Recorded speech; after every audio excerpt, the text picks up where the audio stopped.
Pessoal, quem quiser mandar perguntas, pode passar por escrito ali para a Rebeca, para o pessoal da equipe, elas vão encaminhar aqui para mim, e eu posso colocar aqui para a professora Lígia e para o professor Zuf também. Deixa eu começar com uma pergunta para você, Lígia. Você falou dessa sua transição, né, que sempre teve esse desejo de fazer, empreender e tal, mas só começou a fazer isso recentemente, depois de uma longa carreira dedicada exclusivamente à pesquisa básica. O que te fez tomar essa decisão de finalmente dar esse passo a mais? E como é que está sendo essa experiência? Está sendo mais difícil, mais prazerosa do que você imaginava de início? Quer dizer, como é que foi a tomada da decisão e essa experiência até agora de abrir uma empresa Então, o Ayrton falou, né, do USP Talks que a gente fez sobre o projeto DNA do Brasil. E esse projeto surgiu a partir de dois conhecimentos muito importantes. Primeiro, o valor que tem a gente conhecer os genomas de diferentes populações, né? Então, cada um de nós somos o produto de um genoma humano, só que o genoma de cada um de nós é um pouquinho diferente um do outro, né? Senão nós todos seríamos clones, gêmeos idênticos. Então, nós somos 99,9% idênticos no nosso DNA. Então, esse então, se alguém estivesse achando muito melhor do que os outros, lembrem disso. Ou pior, né? 99,9%. Esse 0,1% de diferença que existe no genoma de cada um de nós, ele é responsável pelas nossas características individuais, não só da nossa aparência, mas da nossa saúde, né? Então, existe um esforço enorme mundial da gente entender como é que essas pequenas variações impactam na nossa saúde, nas nossas características. E isso tem duas consequências. Primeiro, a gente vai conseguir manejar melhor, de uma forma mais eficiente, a saúde do indivíduo, né? Eu vou levar em consideração não só os exames que a gente faz hoje em dia, mas também o que eu vou conseguir ler no genoma daquela pessoa sobre as suas predisposições a doenças, sobre a genética de como é que ela vai metabolizar um medicamento, e aí eu vou poder escolher qual medicamento que eu vou prescrever para aquela pessoa, enfim. Você tem tudo isso que a gente chama de medicina de precisão, tá? E, ao mesmo tempo, esses dados são dados que promovem muita inovação dentro da indústria de farma e biotech.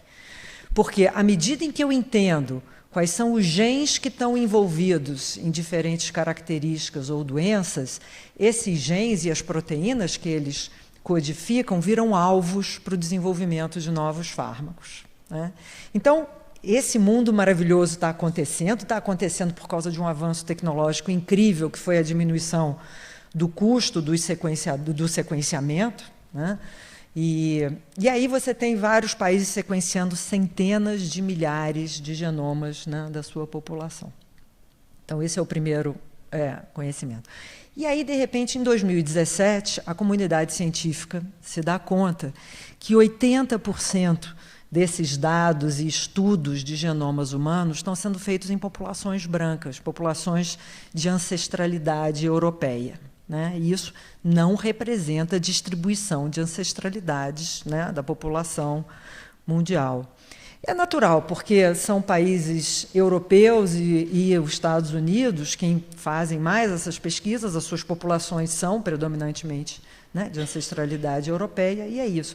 E aí a gente se deu conta que, primeiro, a gente só está desenvolvendo essa medicina de precisão, ela só está sendo precisa mesmo hoje em dia para essas populações. A gente já sabe, né, o pessoal de machine learning sabe isso muito bem, se o seu training set tem uma cara, né, o que a sua máquina aprendeu vai funcionar bem para aquela gente com aquela cara, né? E a gente já sabe que não se aplica tão bem a medicina de precisão para pessoas de outras ancestralidades. Então, você tem essa questão da desigualdade que é inaceitável. E a segunda é a perda de oportunidades de inovação, porque a gente também já sabe que quando você deixa de estudar o genoma de populações de outras ancestralidades, você perde a oportunidade de descobrir informações sobre a biologia humana que podem estar escondidas ali e que podem levar inovações, né, dentro, de novo, nessa área de farma e biotech. Então, quando a gente juntou, né, essas duas coisas, a gente falou, se falta de diversidade é o mantra, e é até hoje, da área, está na hora do Brasil ser colocado nesse mapa, porque se a gente tem alguma coisa a contribuir é com a diversidade da nossa população, com toda essa ancestralidade africana e indígena, né, de diferentes povos africanos, diferentes povos linguísticos, né, que habitavam aqui, dos indígenas. Né, isso é uma coisa muito rica. E vamos, então, colocar o Brasil e, com isso, incluir a população, habilitar a população brasileira a se beneficiar da medicina de precisão. E aí a gente criou o projeto DNA do Brasil. E foi interessante, na época, foi 2018, a gente começou a pensar nisso, era eleição, e Temer, cai, não sei o quê. Já é difícil, né? Verba para pesquisa no país, esses projetos são muito caros. E eu comecei a bater na porta de empresas. Porque eu pensei o seguinte, se essas empresas financiam, né, filantropicamente a Árvore de Natal, Cirque du Soleil, né, por que não um projeto para conhecer a genética da nossa população? Né? Então, fui tudo imbuída, né, e foi uma decepção. Enquanto a gente não tiver uma lei Rouanet para a ciência, né, mas, enfim, eventualmente eu consegui que a DASA e a Google Cloud apoiassem. Nisso, o Ministério da Saúde veio, na época era o Mandetta, ele queria colocar medicina de precisão e saúde, e aí a gente lançou o projeto. E foi super legal. Só que, enquanto eu estava, né, pesquisando e fazendo, eu comecei a ver que existiam outros modelos também para você fazer essas plataformas, porque, basicamente, a gente está construindo uma plataforma de dados genômicos e de saúde da nossa população. E aí eu comecei a ver que, em vários países, além dos projetos públicos, você tinha empresas criando também essas plataformas.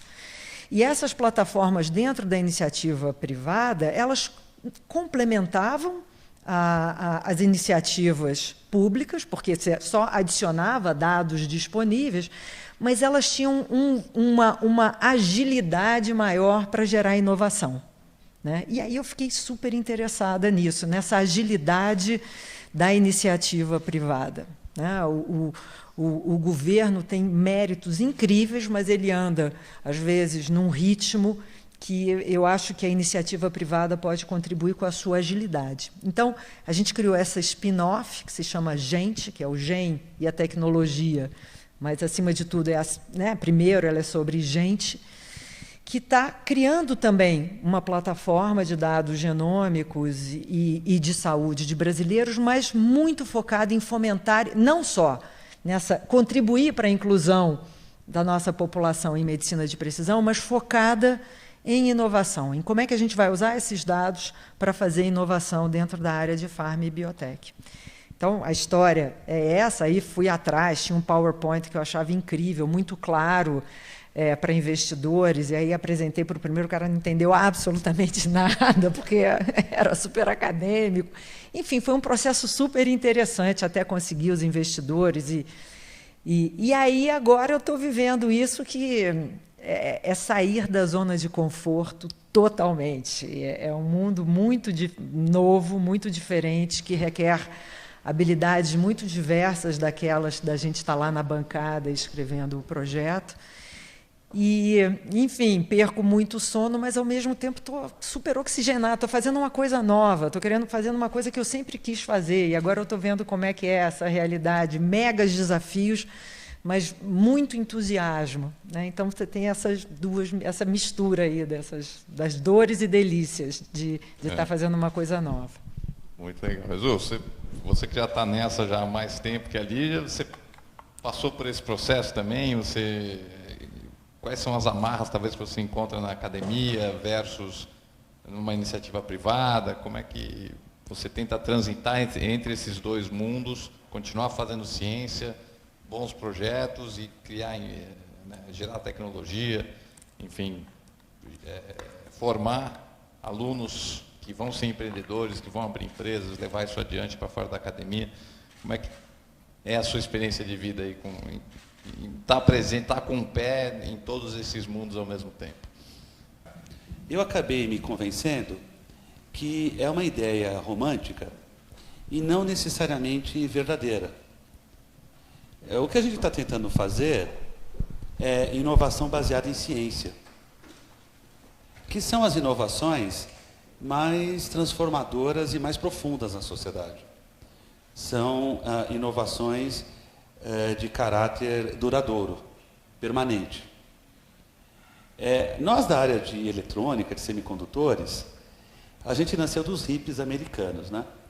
Então, quando os hippies cansaram de Woodstock, eles resolveram projetar chips, né?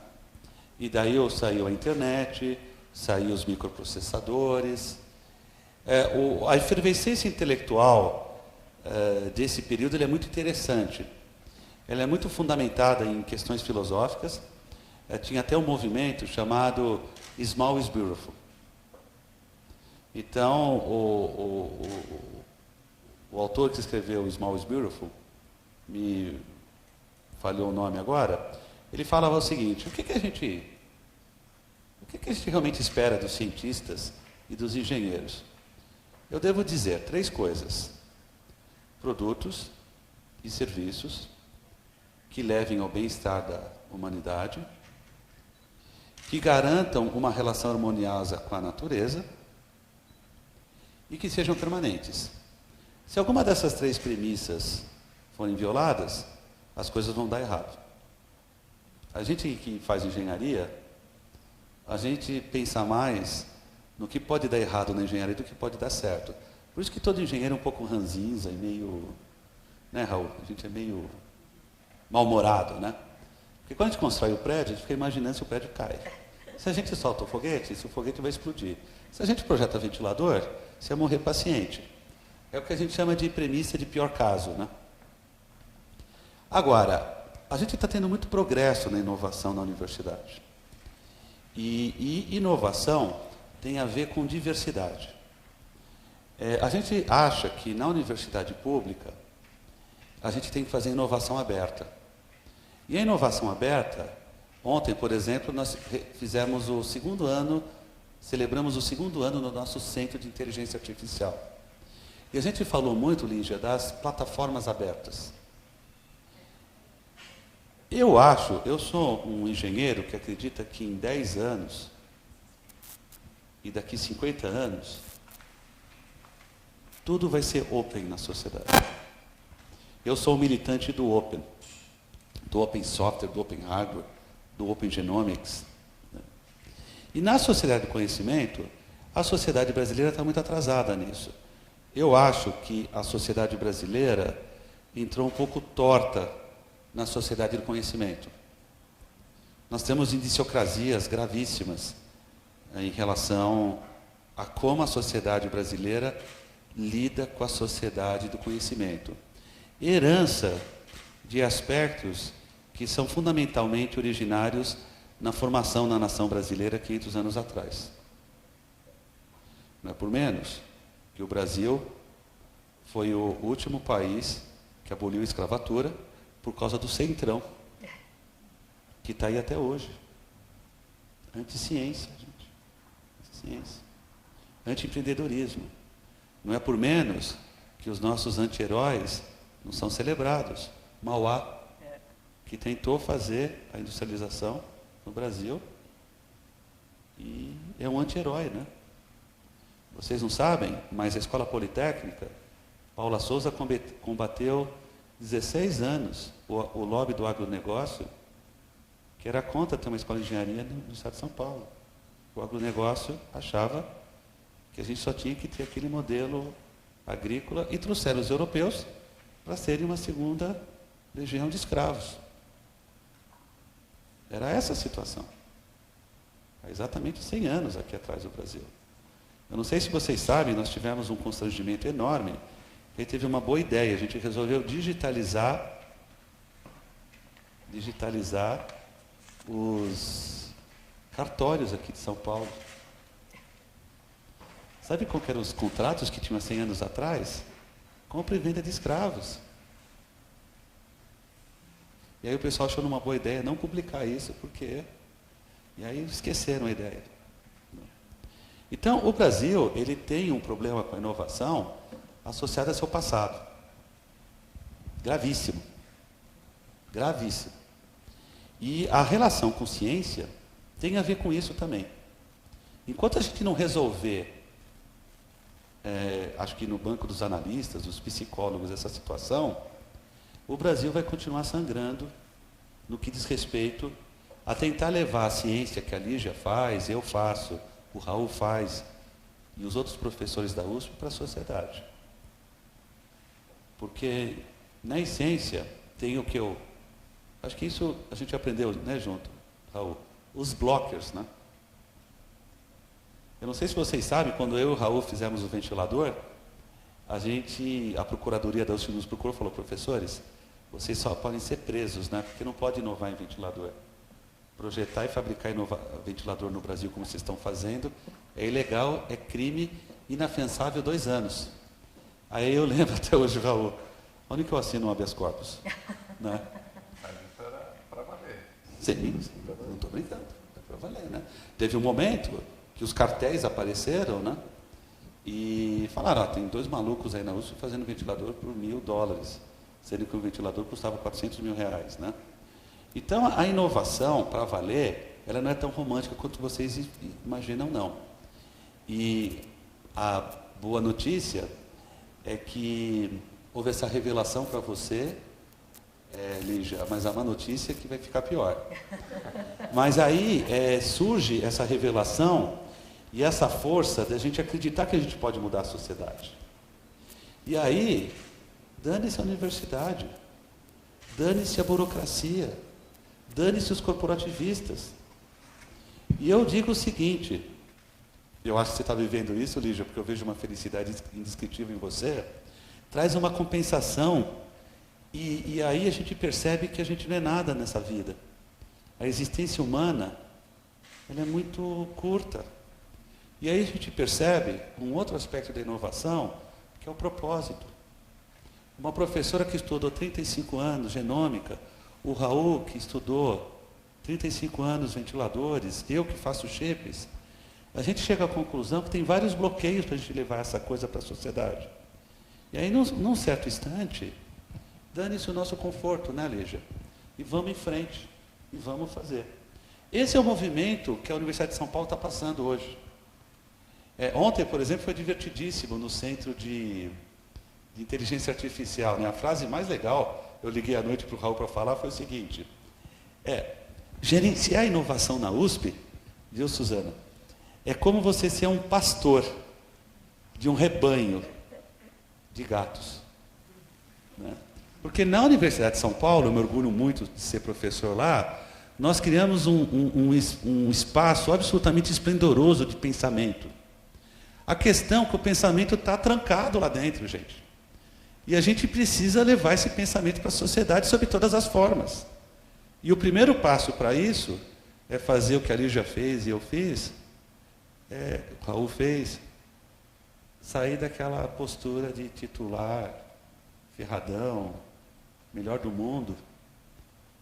A gente não pode admitir isso quando na porta da nossa universidade tem uma comunidade de baixa renda lá, que é São Remo, passando fome.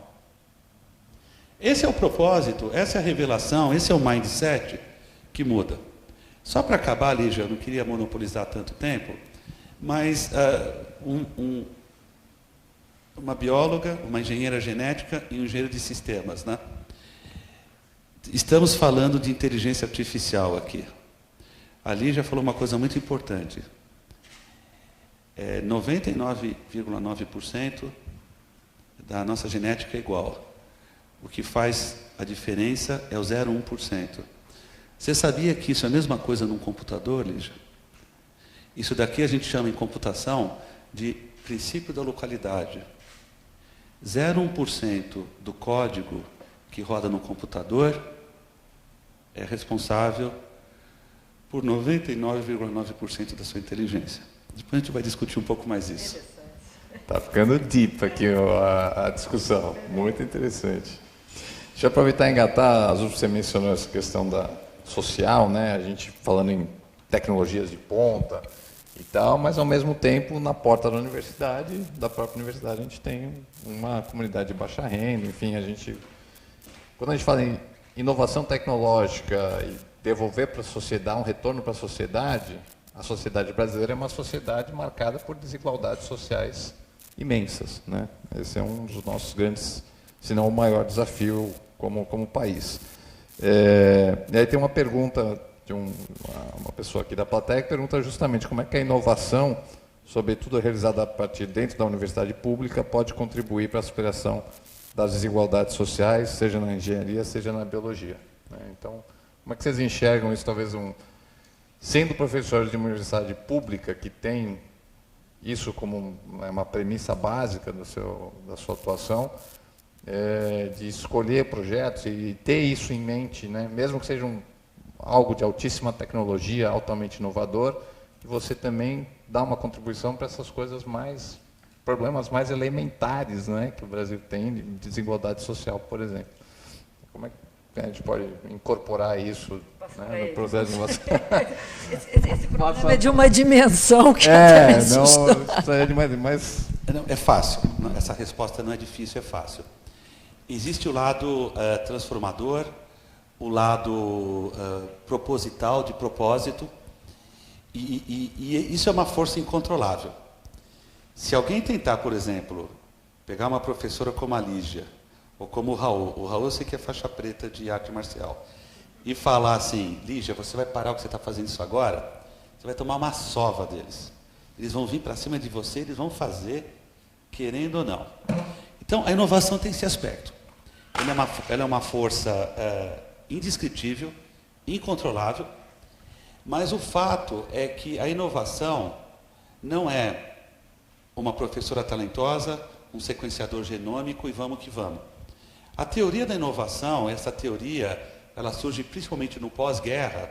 Aí eu falo de Peter Drucker, Schumpeter, vários autores. O que a gente precisa, o que está em jogo na Universidade de São Paulo, com a constituição da nossa nova pró-reitoria de pesquisa e inovação, são o que a gente chama dos processos de inovação. São os processos. E o que as grandes empresas inovadoras, podemos citar a Toyota, podemos citar as deep techs norte-americanas, mais recentemente as redes sociais, elas têm processos. E o que está em jogo na Universidade de São Paulo, a gente tem os processos e os indicadores. É um problema, porque nós vamos ter que inovar a própria universidade, né? Não dá para fazer inovação na USP com a burocracia que a gente tem em pesquisa, ensino e extensão. Não dá, gente. Não dá. Não dá. Então, assim, nós vamos ter que reinventar a própria universidade sobre esses aspectos, né?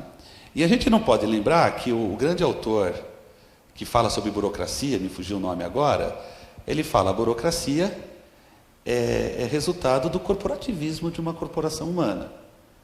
Um sintoma, um indicador do grau de corporativismo de uma entidade é a sua burocracia, que ela pode ser uma burocracia boa ou uma burocracia ruim.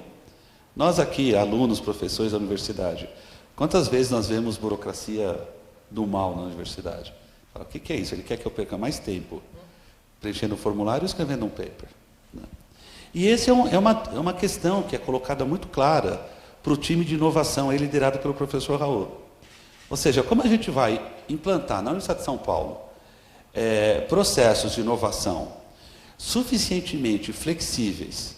Hoje, por exemplo, eu estava discutindo com um grupo da ECA Inovação em Figurino.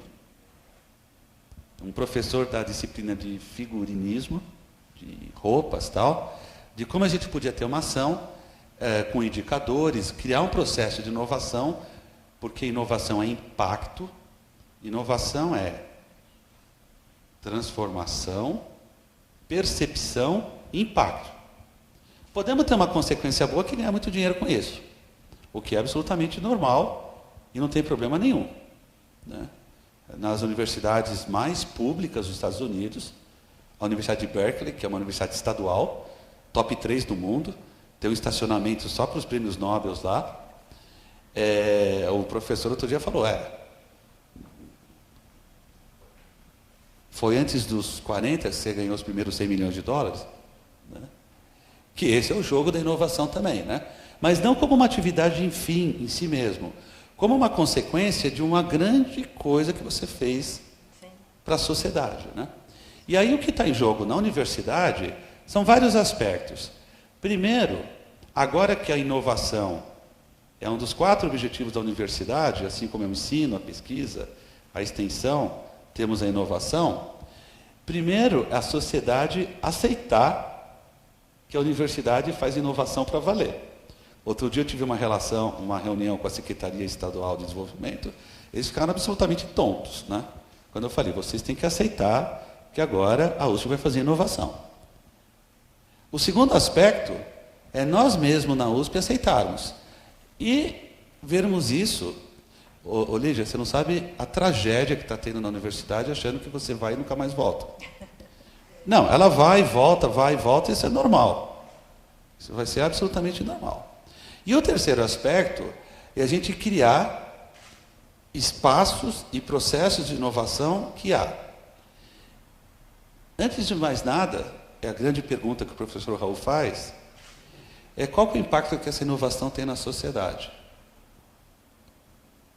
Por exemplo, desculpa, eu vou ter que monopolizar um pouquinho mais, mas você faz inovação na sociedade de 2 formas, da forma fácil e da forma difícil.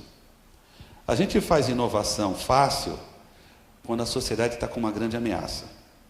As grandes inovações na área de cirurgia foram inventadas na Segunda Guerra Mundial. A gente fez ventilador, Raul, porque tinha gente morrendo por falta de ventilador. Essa é a inovação fácil. Quando vem um meteoro atingindo a Terra, quando vem um vírus como o Covid, quando tem a 3ª ou 4ª Guerra Mundial, é aí que a sociedade se une. Nós, na Politécnica, juntamos 1000 doadores, uma doadora da Bio fez uma doação de 2 milhões de reais para nós, captamos 14 milhões de reais em doações, juntamos 500 voluntários, 8 faculdades. Ou seja, a sociedade estava com uma ameaça, o nosso lema era luto pela vida, e nós lutamos pela vida montando essas grandes redes. Essa é a inovação fácil. A inovação difícil é a inovação espontânea.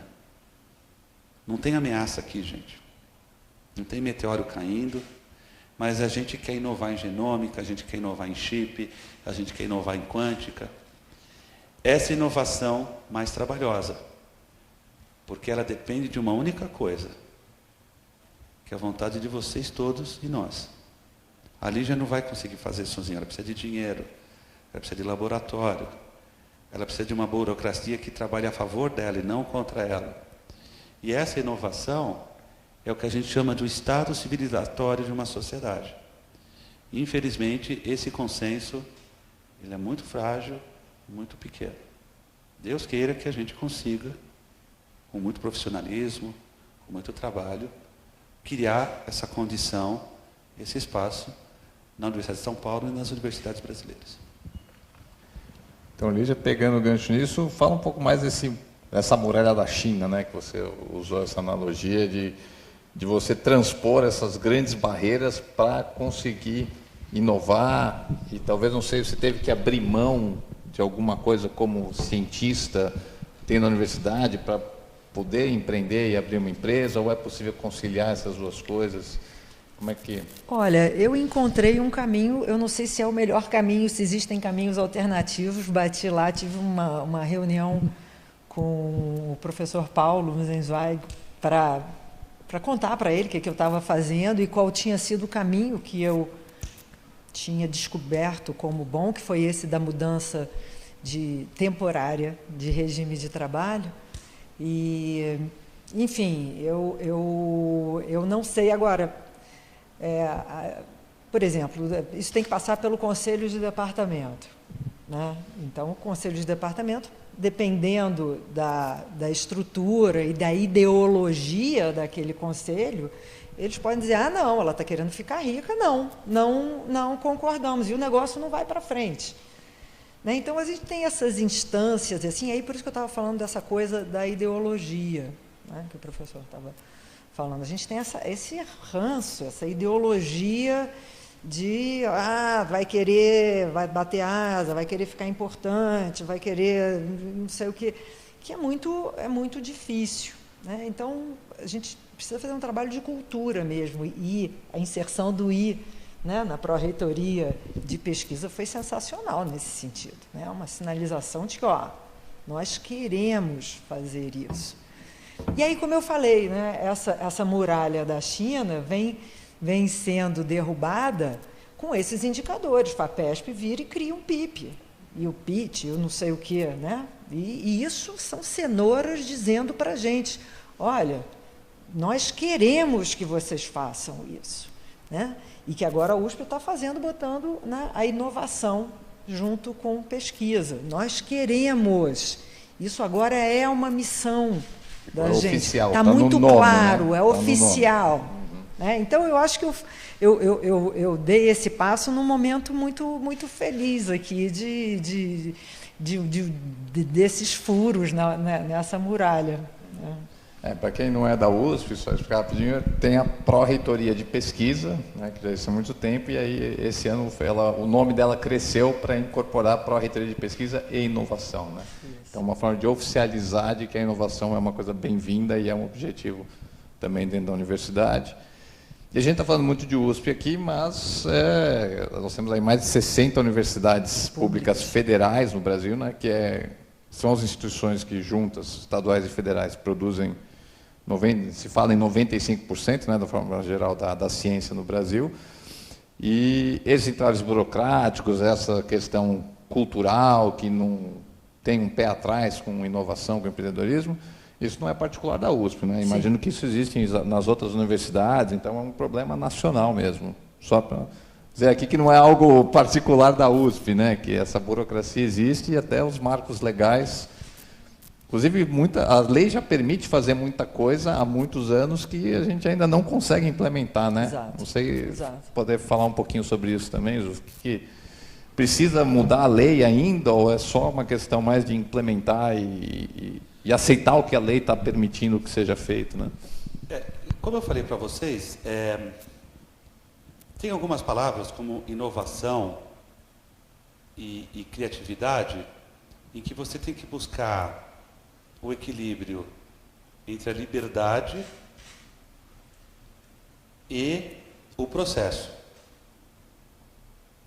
Nós, engenheiros, nós temos que sempre tomar decisões de compromisso.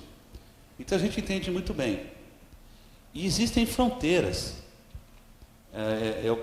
Eu posso discorrer sobre vários casos de inovação em que não deu certo pela liberdade absoluta ou pela rigidez absoluta. Existe um equilíbrio aí entre os dois extremos, né? Agora, uma coisa importante é que, considerando o nosso legado social, econômico, a gente percebe que o incremental não está funcionando. O Brasil evoluiu em muitas coisas, mortalidade infantil, mas em distribuição de renda, qualidade de vida, capacidade educacional está muito ruim. A nossa fotografia é péssima. Então, isso mostra que políticas incrementais não estão funcionando. E aí é muito importante a gente falar de processos exponenciais e disruptivos.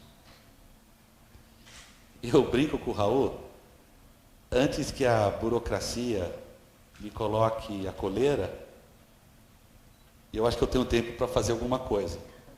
Porque ela vai vir, tá? Vai vir. Isso é normal em qualquer corporação humana. Né? E o grande problema, que é uma crítica que eu faço construtiva à comunidade científica, é a gente aprender a escutar a sociedade. Nós somos surdos da sociedade, essa é a verdade. Porque no processo de inovação, nós temos o science driven, ou seja, nós temos a oferta de ciência, e nós temos a demanda, que a gente chama de demand driven.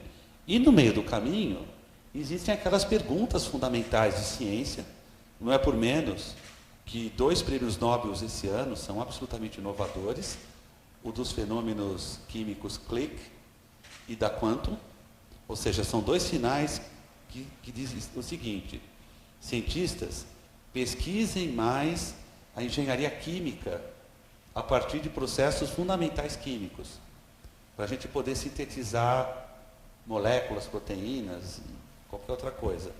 E pesquisem mais quântico, porque o futuro da computação é quântica. E foram 2 Nobels contemplados para isso, né? Agora, a capacidade da gente inovar é também a capacidade da gente entender o que a sociedade está precisando, porque nós, cientistas, nós temos um problema, né? É muito difícil chegar onde nós chegamos, né, Lígia? Se você pensar na trajetória da tua carreira, os concursos que você fez, a universidade é uma pirâmide, ela vai afunilando, só tem uma vaga de professor titular. Então, se a Lígia chegou a titular, o teu professor não chegou. E talvez fosse um professor ou uma professora tão boa quanto ela. E começa a funilar de um jeito, né, Lígia, que é 0,1%, né? É mais ou menos, ontem eu estava num debate sobre pilotos de Fórmula 1, né? Com a tecnologia hoje, a distância do piloto 1 para o piloto 2 é 0,01 de diferença em tempo. Isso está acontecendo na comunidade científica. Ou seja, para chegar onde a gente chegou, e aí nós somos humanos. E isso nos traz vaidade, traz um monte de coisas também junto, né? Agora, para fazer inovação, você vê, a Lígia é a Lígia agora, não é a professora Lígia. Ela saiu da zona de conforto, ela voltou a ser estagiária, né? A gente aprende, quando a gente se despede dessas vaidades, eu estou falando para o Raul, talvez se eu não tivesse na posição que eu estou hoje na USP, eu estaria como a Lígia. Hoje, fora da USP, né? Inovando, tá? Agora, a questão é como a gente resolve isso como universidade. Porque senão, gente, a universidade vai ser um cofrinho de conhecimento. O que adianta o Estado colocar tanto dinheiro na USP, formar professores e alunos tão bons, e aquilo ficar trancado lá? Não faz sentido o Estado investir na universidade pública.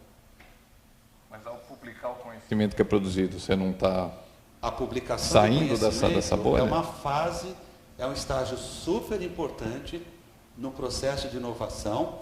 E nós sabemos hoje, né, Raul, que a universidade mais citada nos Estados Unidos na escrita de patentes é a USP. Ou seja, tem gente ganhando, fora do Brasil, dinheiro com os conhecimentos que a USP está gerando. Então, publicação é condição necessária, mas não é mais suficiente para a gente inovar. E se a gente inovar, outros vão pegar nossos papers, escrever patentes, ganhar dinheiro. Por quê? Porque os nossos processos de inovação são ainda imaturos. Então, nós temos que saber patentear, nós temos que saber licenciar e nós temos que antes levar esse bem-estar para a população que nos financia, que é a população brasileira. Porque senão, nós vamos chegar no cúmulo de um paper publicado pela Lígia ser incorporado a uma patente americana e depois a ideia que a Lígia teve no paper, incorporada a uma patente americana, é comprado pelo brasileiro no supermercado, sendo que a gente está remetendo riqueza, valor para fora do Brasil. Que já acontece muito, né? Não. Isso é... São 16 mil papers da USP por ano citados em patentes depositadas no escritório de patente norte-americano. O número é mais ou menos esse, né, Raul? É um número significativo. E o número de patentes da USP é bem inferior. Então, isso mostra que é fundamental gerar conhecimento? É fundamental. É fundamental publicar? É fundamental. Mas, assim, eu vou citar aqui o nosso grande poeta. Inovar é preciso. Viver não é preciso. Então, quem está afim de inovar, está afim de correr qualquer risco, colocando em dúvida, inclusive a sua carreira. Que é o caso que está acontecendo com muitos professores da Universidade de São Paulo. Você sente que você está colocando sua carreira em risco, Lígia? Não, eu sinto sim. Quer dizer, o nosso tempo é finito, eu estou alocando uma fração do meu tempo aqui, o meu laboratório lá está sofrendo, teve que diminuir, eu não posso me comprometer com novos alunos de pós-graduação durante o tempo que eu ainda tiver precisando ser executivo aqui. Então, você tem que fazer escolhas. E aí dá um medo danado. De novo, eu estava lá confortável, a rainha da célula-tronco, e tudo bem. E aí, de repente, né, isso aqui agora diminuiu um pouco e eu botei muita energia aqui que eu não sei ainda não sei, eu acredito muito, mas não sei se vai ser um sucesso. E o que te motiva a assumir esse risco? Onde você quer chegar? É vontade de fazer uma diferença. Eu vejo uma puta oportunidade nessa história da nossa diversidade de fazer uma diferença, sabe, para a sociedade, nessa área de saúde e tal.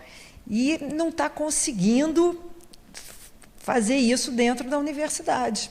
E dizer, não, olha, eu estou aqui meio que apostando uma corrida numa areia movediça. Eu quero apostar essa corrida aqui num asfaltão que deixe eu conseguir realizar todo o meu potencial produtivo para fazer essa diferença.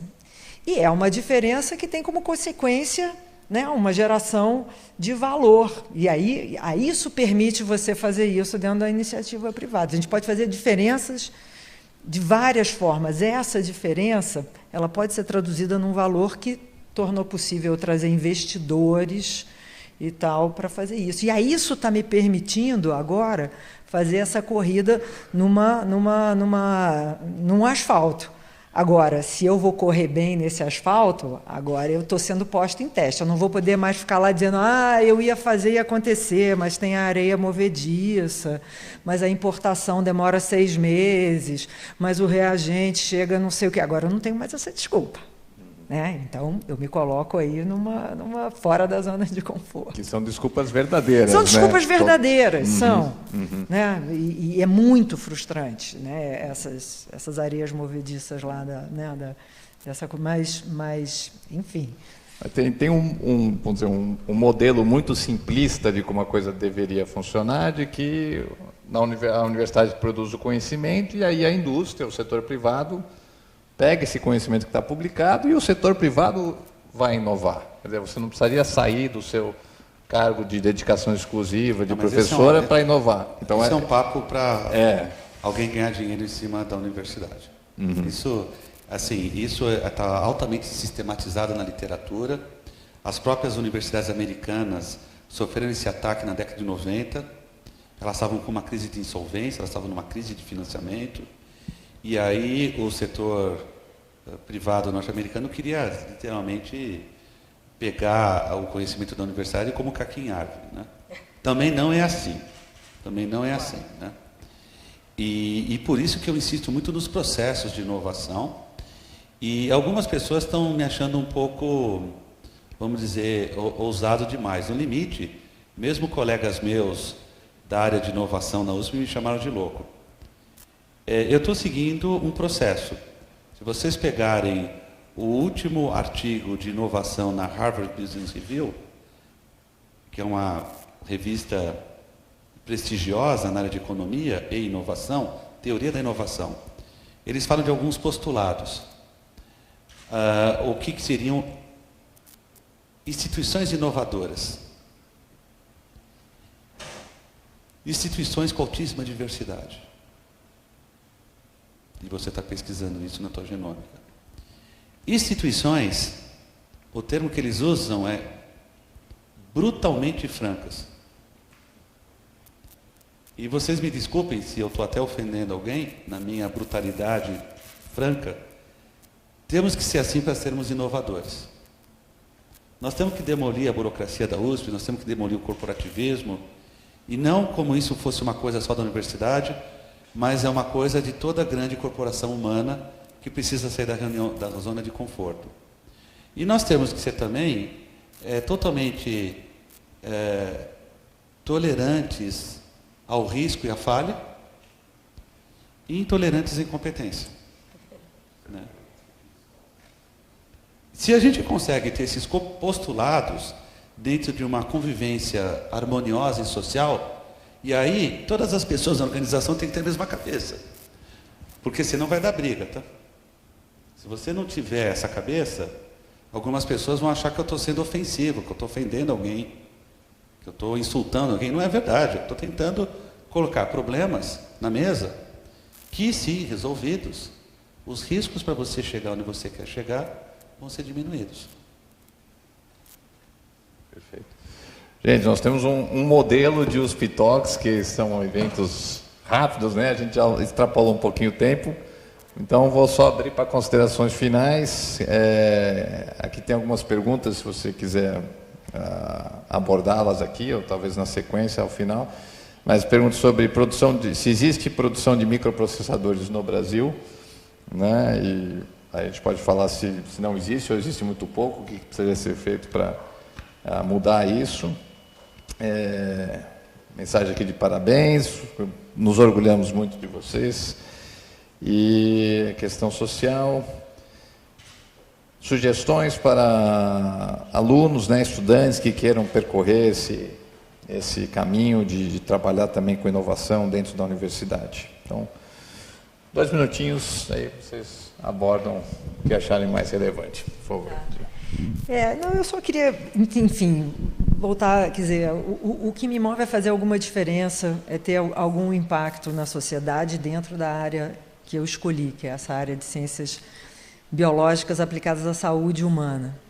Então, essa junção, se eu puder juntar esses dois mundos, da minha posição da USP, do laboratório, e, aliás, não é só do meu laboratório, né? Eu acho que uma coisa que faltou a gente falar aqui dentro de inovação é a questão as diferentes áreas do conhecimento se encontrarem, terem lugares de convivência para eu poder sentar e, de repente, tem um engenheiro e ele vai resolver o meu problema de impressão de um tecido celular, né? Então, essa mistura dos conhecimentos é uma coisa que é fundamental e a gente precisa promover isso. A gente está muito longe. Para eu encontrar alguém que não seja biólogo, eu tenho que andar muito. Inclusive fisicamente. Não, fisicamente. É muito grande, as coisas são muito separadas, é verdade. Então, assim, para mim, o mundo ideal vai ser quando a gente estiver caminhando e a gente puder botar lá um CEO mais profissional e eu puder voltar mais tempo junto da USP para poder juntar as oportunidades de inovação que a gente encontra lá e poder desenvolver isso em conjunto. Só uma coisa, lembrei agora de um exemplo que você falou, que é muito conhecido, que é o do Captopril, né?